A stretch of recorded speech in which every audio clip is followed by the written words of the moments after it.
Welcome to another exciting episode of farming engineer. तो सबसे पहले तो हमारे किसान भाइयों को जो अंगूर उगाते हैं उनको बेस्ट ऑफ लक, क्योंकि अंगूर का प्रूनिंग चालू हो गया है। यहाँ से पूरे 120 दिन बाद आपको मीठे मीठे ग्रेप्स खाने को मिलेंगे। तो आज के वीडियो बनाने का उद्देश्य मेरा ये वीडियो है, ये मैंने 2 साल पहले अपलोड किया था, तो जिन्होंने नहीं देखा उनके लिए मैं बता देता हूँ। तो हमारे यहाँ पे एक कृषि प्रदर्शन होता है, तो वहाँ पे बहुत सारी चीज़ें डिस्प्ले के लिए रखी जाती हैं, तो but main centre of attraction होता है फ्रूट्स ऑफ फार्मर, यानी बहुत सारे किसान जो अपने फ्रूट्स और वेजिटेबल को डिस्प्ले पे लगाते हैं और उसमें से कोई एक बढ़िया सा देख के उसे अवार्ड दिया जाता है। तो उस टाइम पे हमें अवार्ड मिला था सिटी का, जो टाउन का बढ़िया ग्रेप्स थे, क्योंकि उसकी साइज़ बहुत अच्छी थी, उसका लस्टर बहुत अच्छा था, तो उसके ऊपर हमें वहाँ पे अवार्ड मिला था। और उसी के साथ मुझे बहुत सारे सवाल पूछे गए थे। सवाल ये थे कि आपके ग्रेप्स की इतनी क्वालिटी बढ़िया कैसी है, उसकी साइज़ इतनी बढ़िया कैसी है। तो आज मैं उसका आंसर आपको देने वाला हूँ। तो उसका आंसर होगा ये होमोब्रासिनोलाइड है, एक बायोस्टिमुलेंट है जिसे बनाया है गोदरेज एग्रोवेट ने। तो ये मेरे बहुत काम आया हमारे बेरी के जो साइज़ है उसको बढ़ाने के लिए।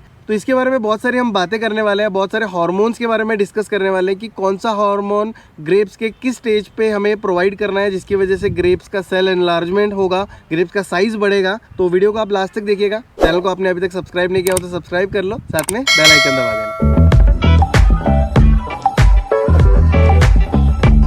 तो देखो, मैं ज़्यादा टेक्निकल में नहीं जाता, बट आपको मोटा मोटा बता देता हूँ कि तो ग्रेप्स में 4 प्रकार के हार्मोन्स की ज़रूरत पड़ती है, जो मोस्टली होता है ऑक्सिन, साइटोकाइनिन, जिब्रेलिन और इथिलीन। तो ये हार्मोन किस तरह से काम करते हैं, ये इस इमेज की हेल्प से मैं आपको यहाँ पे एक्सप्लेन कर देता हूँ। तो सबसे पहले ऑक्सिन नाम का जो हार्मोन है वो प्लांट प्रोड्यूस करता है जब उसकी बेरीज जो है या ग्रेप्स जो है बहुत छोटे साइज में होते हैं, बेबी साइज में, ये आप देख सकते हैं। बट आजकल का इन्वायरमेंट इतना बिगड़ चुका है, क्लाइमेट चेंज हो रहा है, हीट वेव्स आ रही हैं, तो इस वजह से कहीं ना कहीं पे ये हार्मोन जनरेशन का जो प्रोसेस है वो पिछड़ जाता है। यानी राइट टाइम और राइट प्लेस पे जब उसे इन हार्मोन्स की ज़रूरत पड़ती है वो डेवलप नहीं कर पाता। तो उस केस में हमें उसे बाहर से सप्लाई करना पड़ता है स्प्रे के द्वारा। उसी तरह सेकेंड स्टेज में आता है साइटोकाइनिन। साइटोकाइनिन भी हमें जो बेरी का डेवलपमेंट है उस स्टेज में काम आता है। और तीसरा है हमारा जिब्रेलिन। जिब्रेलिन भी वैसा ही एक हार्मोन है जो बेरी एनलार्जमेंट में काम आता है। देखो, ग्रेप्स का जो है ना, इन हार्मोन्स के ऊपर ही सब चलता है। ग्रेप्स को आप अगर ऐसा का ऐसा ही रखोगे बिना स्प्रे का भी अगर आप उगाना चाहोगे तो आपको वो साइज़ नहीं मिलेगी जिस तरह की साइज़ खाने की आपको आदत है। तो उनके लिए ये हार्मोन्स देना ज़रूरी है। ये हार्मोन्स आपको मार्केट में ईजिली अवेलेबल हो जाते हैं, आप जो दवाई का दुकान है वहाँ जाके भी वो ले सकते हैं। अच्छा, बेरी डेवलपमेंट के टाइम पे एक और कंपाउंड की ज़रूरत पड़ती है जो GA3 के साथ दिया जाता है। GA3 यानी जिब्रेलिन, उसका नाम है होमोब्रासिनोलाइड। अब ये बड़े बड़े नाम सुन के आप घबरा मत जाना। इसको हम ऐसे समझते हैं जैसे आप दुकान में जाके अगर बोलते हो मुझे पैरासीटामोल चाहिए, आपको नाम नहीं याद रहता बट आप बोलते हो कि मुझे क्रोसिन दे दो, वही टाइप में होमोब्रासिनोलाइड जो है वो कंबाइन के नाम से आता है। तो हम कंबाइन याद रखते हैं। तो कंबाइन की ज़रूरत पड़ती है बेरी डेवलपमेंट के स्टेज में। तो ये कंबाइन 2 फॉर्म में आता है। ये मेरे हाथ में यहाँ पे डायमोर कंबाइन है। ऐसा ही एक दूसरा प्रोडक्ट है, उसका नाम है सुपर शक्ति कंबाइन। तो ये गोदरेज एग्रोवेट का बनाया हुआ है। तो बहुत सारे लोग हैं जो इस बॉटल को देख के हैरान होंगे, जो भी कंबाइन यूज़ करते होंगे, क्योंकि ये बॉटल पूरा नया आ गया है। अब तक आपने देखा होगा ग्रीन कलर का या पिंक कलर का या ग्रे कलर का बॉटल था, अभी ये पूरी वाइट कलर की बॉटल है। इसका पैकेजिंग पूरा बदल गया है और इसका लॉन्च किया गया था इसी साल, क्योंकि गोदरेज के कंबाइन को पूरे 25 साल पूरे हो गए हैं। तो एक बहुत बड़ा इवेंट रखा गया था और मुझे उसमें सौभाग्य मिला था उस इवेंट में जाने का। तो सबसे पहले तो मैं आपको बता देता हूँ कि इसे यूज़ कैसे करना है और किस स्टेज पे करना है। तो ग्रेप्स की खेती में सबसे ज़्यादा डिसिप्लिन मैटर करता है। हर काम पर्टिकुलर स्टेज पे होना होता है। फ्रूट प्रूनिंग के बाद जब भी आपका बेरी साइज 4 to 5 mm का हो जाए, अभी देखो अभी यहाँ पे प्रूनिंग की गई है, इसके बाद अभी ये इस स्टेज में है, इस स्टेज में और थोड़ा ये आगे बढ़ा होगा, इसका फ्लावरिंग आएगा। फ्लावरिंग के बाद 4 to 5 mm की जब इसका बेरी साइज़ हो जाएगा उस स्टेज पे हम डिपिंग करते हैं। फर्स्ट डिपिंग बोल सकते हो उसको आप। तो डिपिंग अगर आप कर रहे हैं तो आपको यूज़ करना है डायमोर कंबाइन 1 ml पर लीटर। ESS मशीन से अगर आप स्प्रे कर रहे हैं तो आपको ये ध्यान रखना है कि उसके अंदर आपको पर एकड़ 600 ml यूज़ करना है। भाई इसमें ये ध्यान रखिएगा कि अगर आपका जो ग्रेप्स है वो वाइट लॉन्ग या फिर कलर्ड वैरायटी है तो आपको डायमोर कंबाइन नहीं, उसकी जगह पे सुपर शक्ति कंबाइन यूज़ करना है। डायमोर कंबाइन सिर्फ गोल वैरायटीज़ है उसके लिए ही यूज़ किया जाएगा। तो अब बारी है सेकेंड स्प्रे की, जो आपको देना होता है बेरी साइज जब आपकी 6 to 8 mm की हो जाती है, सेकंड स्प्रे करना है, या फिर आपकी जो थर्ड डिपिंग का स्टेज होता है वो स्टेज पे आप उसको दे सकते हो। तो वहाँ पे आपको यूज़ करना है 2 ml पर लीटर अगर आप डिपिंग कर रहे हैं, और अगर आप स्प्रे कर रहे हैं ESS के द्वारा तो आपको देना है 1200 ml पर एकड़। और इस केस में यहाँ पे सिर्फ सुपर शक्ति कंबाइन ही यूज़ करना है।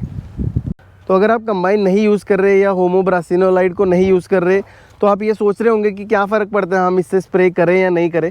तो मैं आपको एक चीज़ बताना चाहता हूँ, ग्रेप्स के अंदर या कोई भी चीज़, कोई भी जीव जो इस दुनिया पे है वो सेल से बना है, और होमोब्रासिनोलाइड जो है वो सेल डिवीज़न का काम करता है, कंबाइन सेल डिवीज़न का काम करता है। उससे ग्रेप्स का जो इलांगुएशन है वो बढ़ता है। सेल के लेवल पे अगर हम काम करते हैं तो हमें साइज़ मिलेगा, क्योंकि आप ऊपर से अगर कुछ भी खाने को दे दो तो वो आपका साइज़ एनहांसमेंट नहीं कर पाएगा।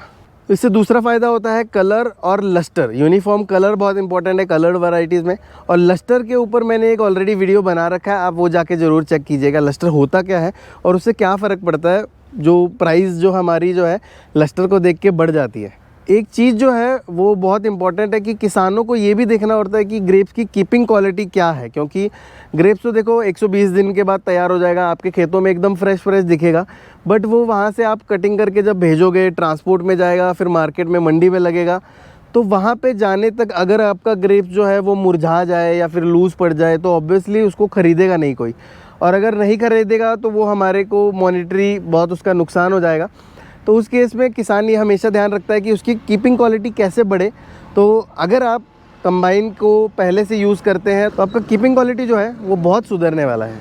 तो वैसे आज का वीडियो सिर्फ इसके बारे में बताना ही नहीं, एक और इशू को हाईलाइट करना है जिसे बोला जाता है काउंटर फिटिंग। मैंने आपको पहले भी बताया था, यानी नकली दवाइयाँ। आज की डेट में किसानों का सबसे बड़ा नुकसान जो है वो क्लाइमेट चेंज से ना होके नकली दवाइयाँ यूज़ करने की वजह से हो रहा है, और ऐसा ही कुछ कंबाइन के साथ भी हुआ था। कंबाइन की नकली बॉटल के अंदर नकली दवाई डाल के बेची जा रही थी, तो इसीलिए इन्होंने बहुत सारे नए फीचर्स के साथ एक नई बॉटल लॉन्च की है जिससे कॉपी करना बिल्कुल मुश्किल होगा। तो उनमें से कुछ फीचर्स मैं आपको यहाँ पे बताना चाहता हूँ। तो सबसे पहले ये डिबॉस किया हुआ ढाल का निशान, और उसी के पीछे एम्बॉस किया हुआ ये डेंजर, ब्रेल लिपि में लिखा हुआ डेंजर। तो ये एम्बॉसिंग और डिबॉसिंग अगर हल्के जो भी नकली बॉटल बनाने वाले हैं तो उनको ये बहुत मुश्किल होता है बनाने के लिए। तो ये एक असली और नकली के बीच का फ़र्क आपको इजीली बता सकता है। नेक्स्ट इज़ ये लेबल, जो काफ़ी कॉम्प्लेक्स और बारीक वाटरमार्क के साथ बनाया गया है। और फिर आता है ये हॉलोग्राम, जिस पे 9 डिजिट का एक कोड है जो आप अपने मोबाइल पे डाल के इसका बैच नंबर, मैन्युफैक्चरिंग जैसे चीज़ों की डिटेल्स जान सकते हैं। और ये ध्यान से देखने पर आपको इसके अंदर एक जी लेटर एम्बेडेड भी दिखेगा। तो और एक और चीज़, इसके अंदर ना एक टेम्पर एविडेंट सील लगी हुई है, मतलब अगर इसके साथ कोई भी बॉटल के साथ छेड़खानी करेगा या इसमें कुछ डालने की निकालने की कोशिश करेगा तो ये सील टूट के गिर जाएगी और आपको पता चल जाएगा। तो आपको भी जब भी अगर ये बॉटल ख़रीदनी है तो आपको सील ज़रूर चेक करनी है कि वो सील लगी हुई है या निकली हुई है। एक काम आपको ज़रूर करना है कि अगर आप भी कभी इस प्रकार की दवाइयाँ या कोई भी प्रकार की दवाइयाँ अगर कृषि सेवा केंद्र से जब भी आप कोई दवाई खरीदते हैं तो उसका पक्का बिल ज़रूर लीजिएगा, क्योंकि नकली दवाई कोई पक्के बिल से नहीं बेच सकता, जीएसटी के बिल से साथ नहीं बेच सकता। तो वो आपको एक श्योरिटी देता है कि आप जो भी प्रोडक्ट ले रहे हैं वो जेन्युइन है और आप उसको फ्रीली अपने खेतों में यूज़ कर सकते हैं। क्योंकि भाई मेहनत लगा के, सालों की मेहनत लगा के ये खेत हमने खड़े किए हैं, इसके ऊपर का हम फ़ायदा भी 1 साल के बाद या कुछ महीनों बाद हम उठाने वाले हैं। तो अगर कोई भी गलती से गलत दवाई अगर आपने स्प्रे कर दी तो आपका पूरा इतने सालों की मेहनत ख़राब हो सकती है। तो अगर आप अंगूर की खेती करना चाहते हो या एक्सपोर्ट करना चाहते हो तो एक्सपोर्ट में आपको ध्यान रखना पड़ेगा कि साइज़ जो है, बेरी साइज़ आपको 18 mm से ऊपर रखनी होगी।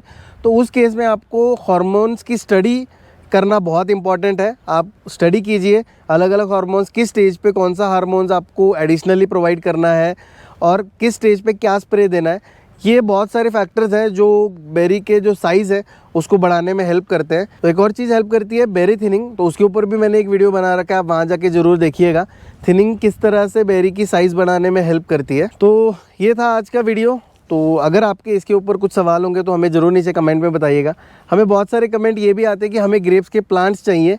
तो अगर आपको ग्रेप्स के प्लांट्स चाहिए तो आप देखिए, मुझे इंस्टाग्राम पे मैसेज कर दीजिएगा। मैं अगर ज़्यादा लोगों को चाहिए तो मैं किसी नर्सरी के साथ बात करके, कुरियर का अगर कुछ होता है तो वो भी बात करके हम सॉर्ट कर सकते हैं। आप अपने गार्डन में लगाना चाहते हैं, अपने बालकनी में लगाना चाहते हैं तो वो भी एक ट्रायल किया जा सकता है। आप कमेंट में ज़रूर बताइएगा। इस वीडियो के लिए कुछ सवाल होगा वो भी हमें नीचे कमेंट में बताइएगा। तो फिर मिलते हैं अगले वीडियो में, तब तक के लिए बाय बाय।